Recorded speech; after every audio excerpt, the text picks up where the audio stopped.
Beautician का course पूरा कर चुकी थी और किसी अच्छे पार्लर में जॉब कर रही थी। सुग्गू भी अब 5 साल की हो गई थी और स्कूल जाने लगी थी और बिनी अपनी जॉब में पूरी तरह से बिजी रहती थी।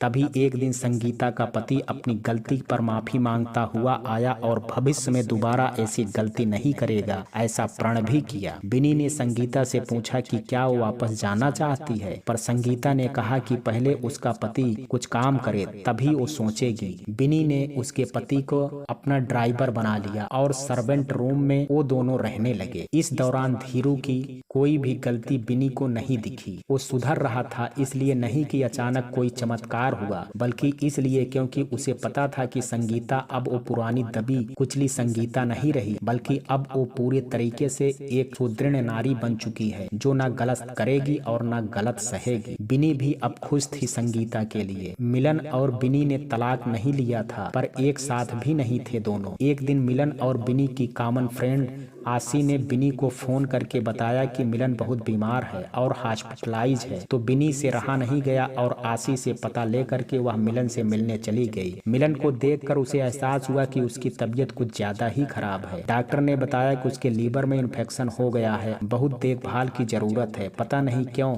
वह बिनी उसे डिस्चार्ज कराकर अपने घर ले आई। कुछ दिन की देखभाल और खान पान से मिलन की सेहत में काफी सुधार आया था। संगीता सुबह नाश्ता लेकर के मिलन के कमरे में पहुंची तो देखा मिलन सुग्गू से बहुत घुल मिल करके खेल रही थी। सर नाश्ता कर लीजिए, ठंडा हो जाएगा, दीदी बोल कर गई हैं कि बाद में दवाई भी खानी है। संगीता रुको, इधर आओ। जी सर कहिए। संगीता क्या तुम्हारी दीदी अभी भी अकेली है? संगीता ने बिना चेहरे पर कोई भाव लाए बोल दिया कि बिनी सिर्फ ऑफिस और घर में व्यस्त रहती है और बाकी बचे समय में सुग्गू के साथ खेलने में बिताती है। आपको तो पता होगा कि दीदी को बच्चों से कितना प्यार है। मिलन ने आगे कुछ नहीं कहा, या शायद कहने को कुछ बचा ही नहीं, पर उसके चेहरे पर एक अलग ही संतुष्टि थी। बिनी के घर आते ही मिलन उसके कमरे में पहुंचा और बिनी से बोला, बिनी मैं ठीक हूँ, अब मुझे घर जाना चाहिए और तुमने जो कुछ भी मेरे लिए किया है वो मेरे ऊपर बहुत बड़ा एहसान है। तुम्हारी जगह और कोई भी होता तो मैं भी यही करती। मिलन बिनी ने बिना उसकी तरफ देखे बोल दिया। बिनी क्या तुमने मुझे माफ कर दिया? नहीं मिलन,